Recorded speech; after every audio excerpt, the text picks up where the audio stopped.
ఇదంతా కూడా అంటే పచ్చి మోసం అని చెప్పని నేను చెప్పట్లా. నేను చెబితే మీరంటే గిట్టదు కాబట్టి, జగన్ గారికి గిట్టదు కాబట్టి, లేదా మా పార్టీకి గిట్టదు కాబట్టి, నాకు రాజకీయంగా మీ విరోధిని కాబట్టి నేను మాట్లాడానని చెప్పొచ్చు.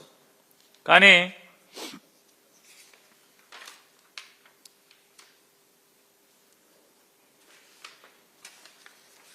ఈనాడు రామోజీరావు గారి పేపర్,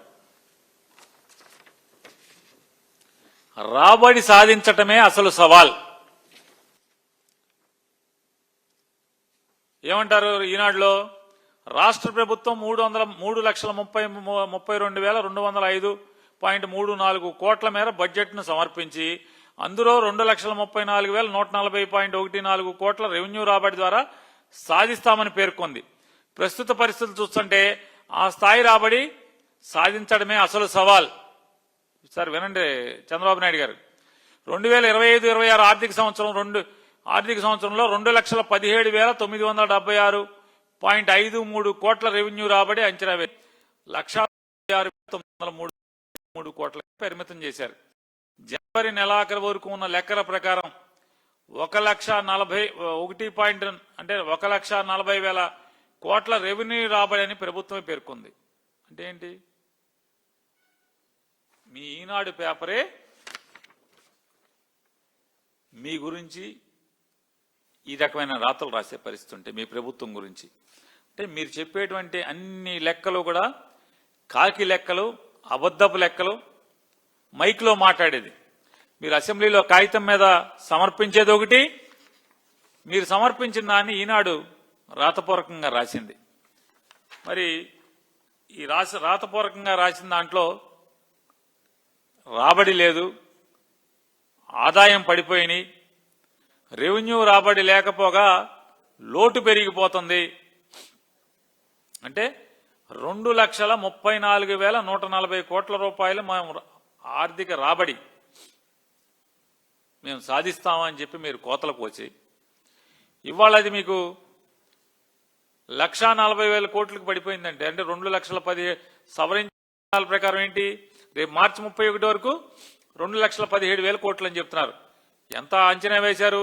2,30,000 అంచనా వేసి ఇప్పుడు సవరించిన దాంట్లో ఏం చెప్తున్నారు, ఇంకా మార్చి 31 దాకా టైం ఉంది, 2,17,000 అంటున్నారు. కానీ మీ దగ్గరకు వచ్చింది 1,40,000 అని ఈనాడు రామోజీరావు గారు చెప్తున్నాడు. కొత్త బడ్జెట్ గురించి కూడా వారు చెప్తున్నారు. వారు ఏమంటారు చూడండి, ఆర్థిక భారంపై స్పష్టత ఏది? అంటే మేము చెప్తున్నది వాస్తవం అని చెప్తున్నారు. వీళ్ళు బడ్జెట్ పెడతాం కూడా దొంగతనంగా పెడుతున్నారు, బడ్జెట్ కూడా సరిగ్గా పెడతలేదు, అప్పులు సరిగ్గా చూపించట్లేదు. రాష్ట్ర ప్రభుత్వం రాబోయే ఆర్థిక సంవత్సరంలో, అంటే వీళ్ళు కొత్తగా రేపు ఏప్రిల్ 1వ తారీఖు నుంచి వచ్చే సంవత్సరం మార్చి 31 దాకా 98,065 కోట్ల మేరకు మాత్రమే రుణం తీసుకుంటాము, మేము అప్పుని కిందటి సంవత్సరం కంటే తగ్గిస్తాము అని చెప్పి మాట్లాడుతున్నారు. కానీ బడ్జెట్లో ఏం చెప్పారు? సవరించిన అంచనాల మేరకు 1,03,000 కోట్లు అప్పు చేయడం కింద చెప్పారు. 3,000 కోట్లు వచ్చే ఏడు 98,000 కోట్లు అంటున్నారు. అంటే ఈ 1,03,000 ఈనాడులో రాస్తారు వారు. చూడండి ఈనాడులో ఏమని రాస్తారంటే, ప్రస్తుత ఆర్థిక సంవత్సరం 2025-26లో 1,04,382 కోట్ల రుణం తీసుకుంటామని పేర్కొన్న సవరించిన అంచనాల ప్రకారం 1,03,631 కోట్ల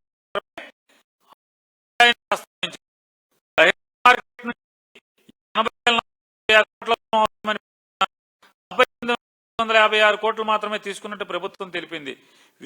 వివిధ ప్రభుత్వ కార్పొరేషన్ల నుంచి రుణాలు తీసుకుంటున్న ఈ రుణాలను వివిధ రూపాల్లో ప్రభుత్వం తన బడ్జెట్ నుంచే చెల్లిస్తున్న ఆ భారాన్ని రుణాలతో కలిపి చూపటం లేదు. అంటే మీరు చేస్తున్నటువంటి అప్పులు లెక్కకి మిక్కిలి అప్పులు మీరు చేస్తున్నారని చెప్పని సాక్షాత్తు ఈనాడు వారే మరి వారు ఘోషిస్తున్నారు. అంతేకాకుండా 2000 అంటే వచ్చే సంవత్సరం ఏప్రిల్ 1వ తారీఖు నుంచి మార్చి 31 దాకా 2,34,140 కోట్ల రూపాయల ఆర్థిక రాబడిని చేస్తామని అంచనా చెప్పారు. నేను అడుగుతున్నాను, మీ ఎంత? 2,17,976 కోట్లు రివైజ్డ్ ఎస్టిమేటెడ్ బడ్జెట్. కానీ జనవరి 31 నాటికి గవర్నమెంట్ లెక్కల ప్రకారం 1,40,000 కోట్ల మాత్రమే మీ రాబడి కిందటేడు. అంటే ఇప్పటి వరకు 31 వాళ్ళ మార్చిలో ఉన్నాం మనం. జనవరి 31వ తారీఖుకి 1,40,000 కోట్ల రూపాయలే మీ రాబడి ఈ రాష్ట్రానికి ఆదాయం చెప్పని మీ ప్రభుత్వం చెప్తుంది. అంటే సవరించిన అంచనాలు రాబడి ఎంత అని చెప్తారు? 1,96,000 అంటారు. అంటే ఈ రాబోయే 2 మాసాల 60 రోజుల్లో 57,000 కోట్ల రూపాయలు మేము రాబడి సాధిస్తామంటున్నారు. ఇది మోసం కాదా అని అడుగుతున్నాను. నవ్విపోతారనే సిగ్గు కూడా లేదా మీకని అడుగుతున్నాను మీ ప్రభుత్వానికి. అరే తప్పు కదా, ఇంత దొంగ లెక్కలు మాట్లాడుతున్నాం. మన దొంగ లెక్కల్ని ఈనాడికే నచ్చట్లేదు. ఇది పాపం కదా, ఇంత పచ్చి పాపం నేను రాయలేను కదా. అంటే మామూలుగా పాపాలు రాస్తారు, ఇంత పచ్చి పాపాలు నేను రాయలేను కదా అని చెప్పని మన ఈనాడు పేపర్లోనే ఘోషిస్తారు. చెప్పండి, 60 రోజుల్లో 57,000 కోట్ల రూపాయలు మీకు రెవెన్యూ రాబడి వస్తుందా అంటున్నాను. మోసం కాదా ఇది అంటున్నాను. అంచనాలు ఆకాశానికి, వాస్తవాలేమో పాతాళానికే. మీరు రాష్ట్రాన్ని గాడిలో పెడతారా? ఏ మోకం పెట్టుకు చెబుతున్నారండి పవన్ కళ్యాణ్ గారు, నారాయణ నాయుడు గారు? మీ ఇద్దరు రాష్ట్ర ఆర్థిక స్థితిని గాడిలో పెడుతున్నామని చెప్పని, గాడిలో పెట్టామని తప్పుడు మాటలు మాట్లాడతారు, అసత్యాలు మాట్లాడతారు. మరి ఈనాడు పేపర్ చెప్పినట్టుగా గత ఏడాది 1,631 కోట్లు మాత్రమే అప్పు తెచ్చామని చెప్తున్నారే. వివిధ కార్పొరేషన్లతో ప్రభుత్వ బాధ్యతగా తీసుకొచ్చినటువంటి అప్పుని చెప్పే ధైర్యం అడుగుతున్నాను. ఎందుకు లేదంటే ఉద్దేశపూర్వక మోసం చేయాలనేటువంటి తప్పుడు ఆలోచనే మీరు ఈ లెక్కల్ని తప్పుడు లెక్కలు, దొంగ లెక్కలుగా చూపిస్తున్నారు కాబట్టి చెప్పరు. మసిపూసి మారేడికాయ చేద్దాం అనుకుంటున్నారు కాబట్టి ఏం చెప్తారు? కరెంట్ బిల్లులు తగ్గిస్తున్నారా? నారా చంద్రబాబు నాయుడు గారు, నేను అడుగుతున్నాను ఒకటే. నారా చంద్రబాబు నాయుడు గారు, కరెంటు ఛార్జీలను మీరు తక్కువ ప్రజల మీద భారం మోపట్లేదని చెప్తున్నారు కదా. నారా చంద్రబాబు నాయుడు గారు, మీరుండేటువంటి లింగం రమేష్ దా, ప్రభుత్వందో అర్థం కానటువంటి ఒక ఇంట్లో మీరు ఉంటున్నారు కదా. అది లింగమనేని రమేష్ గారిదా లేదా ప్రభుత్వాందా, సిఆర్డీఏదా? ఇంతవరకు క్లారిటీ కూడా ఎవడో. లింగమనేని రమేష్ గారిని సిఆర్డీఏకి ఇచ్చానంటది, సిఆర్డీఏ ప్రభుత్వానికి ఇచ్చానంటది, ప్రభుత్వం మాకు సంబంధం లేదంటది. నారా చంద్రబాబు నాయుడు గారు శ్రీమతి గారేమో నేను అద్దె కడుతున్నానంటది. మరి ఏంటిదంతా? అంటే ఎంత తిరకాసు ఉంటుందో చూడండి ఒకసారి ఇళ్లలో. ఆ ఇంటికి జగన్ గారు ఉండగా 2024 జనవరిలో కరెంటు బిల్లు ఇవ్వండి. మంగళగిరిలో యూనివర్సిటీ దగ్గర పవన్ కళ్యాణ్ గారు బస్ చేస్తున్నారు కదా.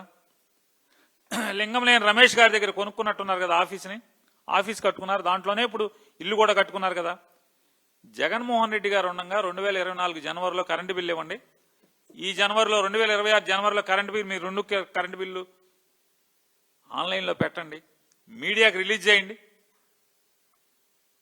భారం పెరిగిందా పెరగలేదా? ఏ సామాన్యుడైనా మీరు కదిపి చూడండి. విద్యుత్ ఛార్జీలు అంటే మీరు ఎంతసేపు ఆ బేసిక్ ఛార్జ్ మేము పెంచలేదంటారు. మరి ట్రూ అప్ ఛార్జీలు వివిధ రకాల పేరుతో మీరు ప్రజల మీద మోపుతున్నటువంటి భారం మీది కాదా? మీ అసమర్థత కాదా అని అడుగుతున్నాను నేను. మరి ఈ మాటలు ఎందుకు చెప్తారు? ఎందుకు చెప్తున్నారు చెప్పండి. కరెంటు బిల్లు మీ బండారం బయటపడిపోద్ది కదా, మీరు తీయండి. ఎంత పెద్దగా ఎక్కువ అక్కర్లా. మీ ఇద్దరి కరెంటు బిల్లు, మీరుండే ఆ ఇంటిది వారు ఉండేటువంటి వారి మకా ఉంది. ఈ 2024 జనవరి 2026 జనవరి రెండిటి కరెంటు బిల్లులు పెట్టండి ఒకసారి మీరు. ఇకపోతే ఆయన